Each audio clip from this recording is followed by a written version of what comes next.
สวัสดี FC ทั้งช่องของสงกรานต์นะคะมื้อนี้จะมีแนวทางตำล่าวของ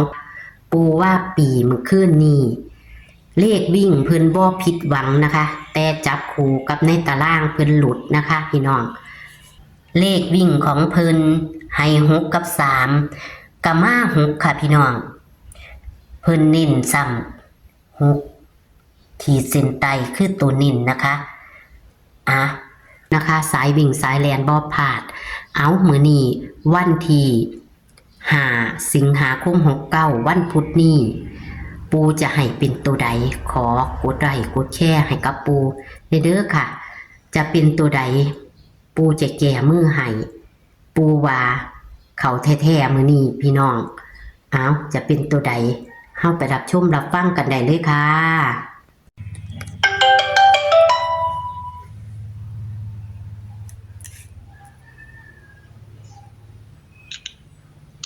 ฮัลโหลกราบนมัสการครับปู่สาธุเจริญพรเอาเลขเล่าไปก่อนค่ะกำลังโอ้ยเมื่อคืนเนี่ยมันมี8กันมี8มันก็ได้เนาะค่ะได้มันมี8ปู่ให้6อยู่วิ่งเข้าตัววิ่งอยู่เนาะไม่จะได้เข้าตัววิ่งแล้วก็ตัวเน้นของปู่อยู่6กับ3ปู่เน้น6ค่ะรุดไปตามๆกันล่ะปู่เมื่อคืนเสียนใดก็ดีโอ้ยวันแม่จีเจ็ดมันเป็น2เป็น3เป็นนั่นก็ได้เนาะเป็น7เป็น8 8 6ค่ะยังไม่มี8อีก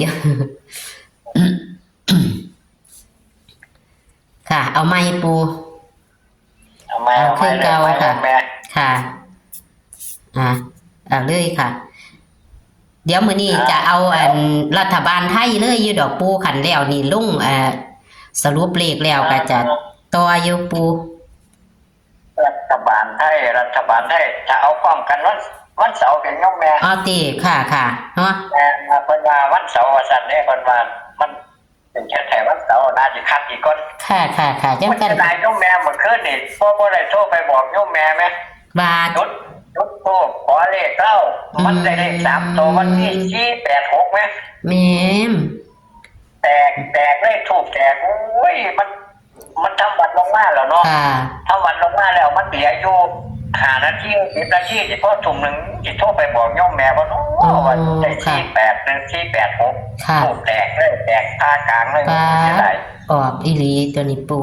อ๋ออีหลี2ตัว86โอ้ยจะได้ย่อมแม่ค่ะปูเอาไม้ไหนหรอกเนาะเอาไม้มาย่อมแม่เนาะเอาไม้ปูเอาตารางเลยได้ย่อมแม่เด้อค่ะวันพุธมื้อนี้วันพุธมี4มี1มี8แถวแรกย่อมแม่4 1 8แถว2มี5มี2มี9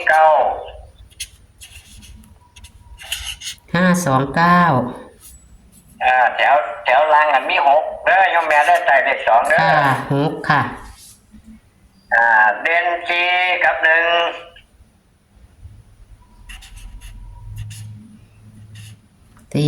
กับ1หลักร้อยนี่8กับ2ได้ย่อมแม่เด้อค่ะบัดที่นี่จับคู่2ตัวก่อนแต่เลข3คู่มี3หาง1ดอกย่อมแม่ค่ะจับคู่2ตัวมี41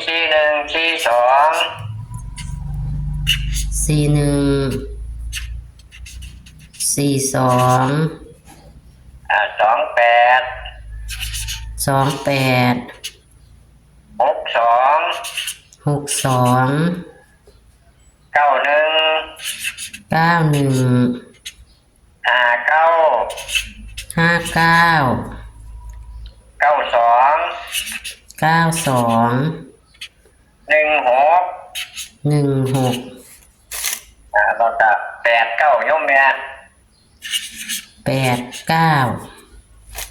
กันเบิ้ลน้ำในย่อมแม่กันเบิ้ลชี้กับ6เด้อ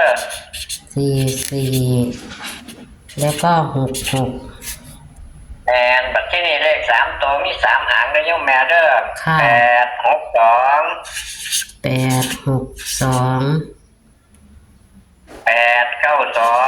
892 291โยมแม่ 291 เน้นทั้ง3คู่นี่ละบ่ให้หลายให้3คู่เน้นๆนี่ละบัดที่นี่เลข2ตัวโยมแม่วงกลมไปที่41ค่ะแล้วก็28ค่ะแล้วก็62 62ค่ะ91ค่ะ91 9216ตัวเน้นได้ย่อมแม่เด้อบัดนี้ตัวเน้นไปที่62ค่ะ62แล้วก็91ค่ะ92ย่อมแม่ค่ะเน้นนี่ละ3คู่นี่ละค่ะเลขก็ดอกย่อมแม่จังได้ก็ถือมื้อนี่โอ้ยเสียดายเพิ่นนี่เลขคันเลขได้ตารางมีจังได้ก็บ่ว่ามาได้ตารางมื้อคืนพันบ่เข้าเนาะในตารางเนาะปูซุมื้อเลข8ย่อมแม่คันมี8มันถือเลยน่ะนะซุมื้อมันกอดข้อกันอยู่แต่มันสิเข้าได้ตารางคืนมันแบบนอกตารางมันบ่มาให้ค่ะแต่เสียดายแต่ปูเสียดายแต่ว่าปูอันนั้นเนาะปูอันหยังก็ปูจุดธูปเนาะแต่ได้เสียดายโยมแม่เมื่อคืนนี่บ่ได้บอกมื้อนี้บ่ได้จุดดอกแต่ว่ามื้อแรงก็บ่แน่เพราะว่าเป็นวันโกนมื้อวันพระ8ค่ำเนาะโยมแม่เนาะค่ะมื้ออื่น8ค่ำเป็นวันโกนกับมื้อแรงก็สิลองจุดเบิ่งอยู่ดอกก็สิจุดเอาวันอื่นพุ่นแล้วจุดก็สิขอแม่นค่ะเป็นขอวันอื่นเพราะว่ามันลงบ่ทันอยู่แล้วปู่เป็นจุดขอเป็นวันพฤหัสแล้วค่ะแค่จุดขอกันมันก็แค่ว่าเลขถูกนี่ก็แม่นอยู่เด้แม่ถ้าเฮาได้ตัวเด่นเฮาไปจับตัวหมู่มัน3ตัวมันใส่จับคู่มันเข้าเรื่อยอยู่เด้โยมแม่ก็คนจับเป็นตัววิ่งนี่ปูเอาตัวใดตัววิ่งบ่ทันเน้นอยู่ปูวิ่งเ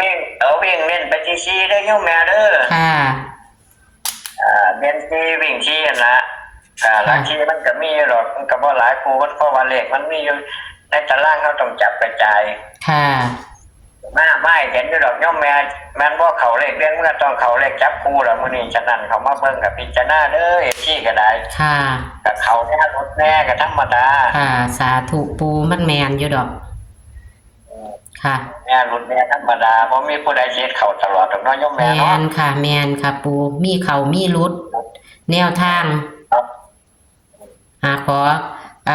ขอบคุณปูและก็ขอกราบนมัสการนะคะสาธุเจริญพรสาธุค่ะเลขกับมีเขามีรุดคือปูเพิ่นว่าเด้อค่ะพี่น้องขอเป็นกำลังใจโดยการกดไลค์กดแชร์เด้อค่ะผู้ใดเข้ามาเบิ่งคลิปก็ขอให้ถูกหวยรวยเบอร์ในทุกงวดในทุกมื้อของตำล่าวในมื้อนี้นะคะของปูกะบ่รุดมืดนะคะรุดจับคูรุดเลขในตารางแต่ว่าเลขวิ่งของปูบ่รุดนะคะเลขวิ่งของปูให้6กับ3กะมา6อยู่เด้อค่ะแล้วตัวนิ่นซ้ำนะคะ6เพิ่นนิ่นซ้ำเนาะแต่จับคูบ่เข้านะคะในมื้อนี้ปูกะแค่มือให้นี่ค่ะแคปหน้าจอค่ะพี่น้องหลักร้อยเพิ่นก็ให้คือเก้าเลข3ตัวเพิ่นให้3หางนะคะเลข2ตัวเน้นที่62 91 92เด้อค่ะพี่น้องเน้นกันเบิ้ลกับ4466เด้อค่ะแต่อย่าเผลออย่าพลาดเด็กในตารางนะคะเลขวิ่งเพิ่นให้4กับ1เพิ่นกะเน้นที่4นะคะค่ะ ส่วนเลข3 ตัวเพิ่นบ่ได้เน้นนะคะ เพิ่นให้3 หางก็คือเน้น3 หางล่ะพี่น้องขอให้โชคให้หมานกับปูว่าปีต่ำล่าววันที่5 สิงหาคม69เป็นวันพุธนี้นะคะ โชคหมานๆค่ะ สวัสดีค่ะ